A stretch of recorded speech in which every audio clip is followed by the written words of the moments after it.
Bonjour à tous, je suis heureuse de vous retrouver pour cette nouvelle vidéo où je vais répondre à la question d'Estelle qui me demande comment se libérer, se défaire d'une blessure de l'âme. Alors, merci Estelle pour cette question.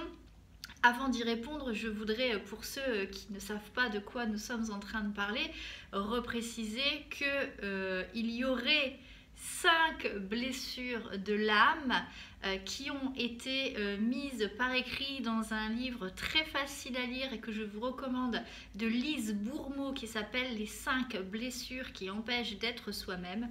Et dans ce livre, Lise Bourmeau explique que nous naissons tous avec des blessures de l'âme et que notre travail sur cette vie serait de réussir à s'en libérer.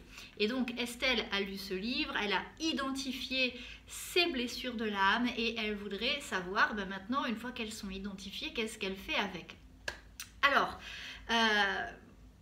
il fut un temps où j'aurais répondu que oui, on peut se libérer d'une blessure et la faire disparaître.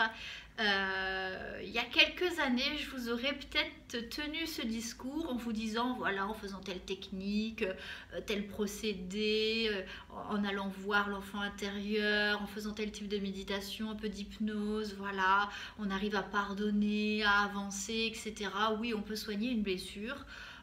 Aujourd'hui, je tiens un discours complètement différent.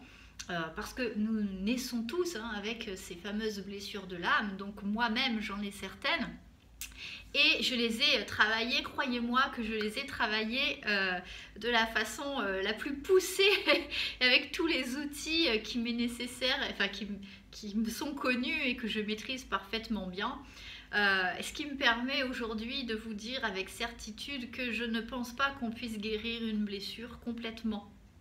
Je pense qu'on peut peut-être commencer un processus de cicatrisation, mais je pense qu'au final, ces blessures sont là pour nous challenger pendant notre passage sur Terre. Elles sont là pour nous confronter à certaines de nos émotions, certaines de nos douleurs.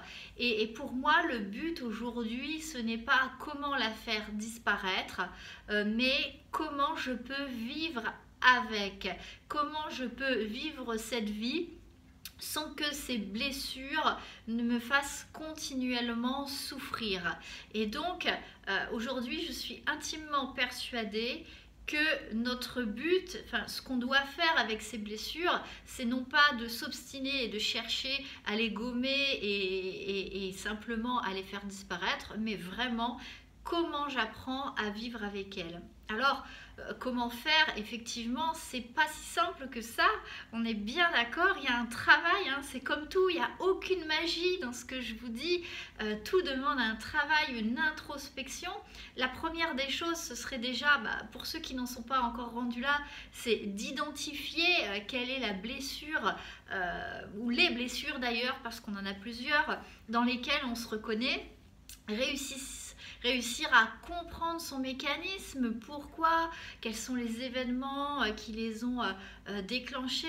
Vous savez que je vous recommande toujours cette introspection honnête avec vous-même dans laquelle vous allez, sans vous mentir, observer votre vie et les douleurs et les blessures de votre vie et les regarder en face et de voir qu'est-ce qui se joue, quels sont les mécanismes qui sont joués dans cette blessure en particulier. Donc déjà l'identifier, aller la rencontrer, l'analyser, l'observer et ensuite entamer un processus de guérison, ou alors si ce mécanisme de guérison est complètement impossible, qu'est-ce que je fais avec ça?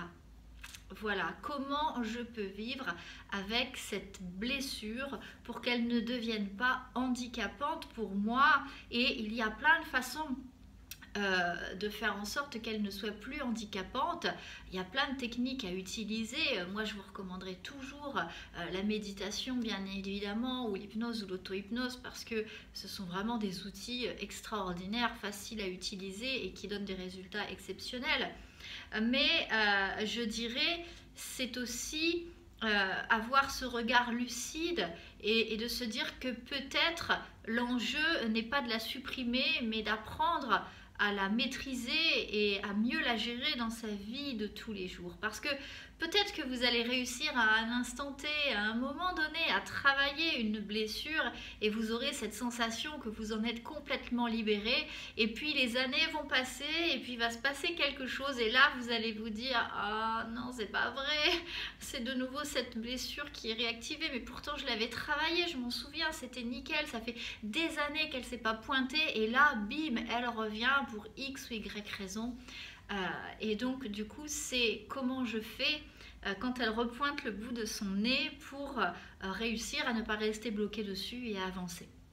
Donc Estelle, je ne sais pas du coup si je vous ai motivé beaucoup avec cette réponse. Je pense que la blessure, en fait, on ne la guérit vraiment jamais, ou jamais vraiment, même s'il ne faut jamais dire jamais, on est bien d'accord. Mais je pense qu'un travail déjà peut être fait pour la comprendre et l'analyser et voir ce que vous pouvez mettre en place pour diminuer la douleur qu'elle provoque quand vous êtes confronté à elle. Par exemple, prenez la flamme d'une bougie, vous mettez votre main dessus, ça fait très mal, ça brûle.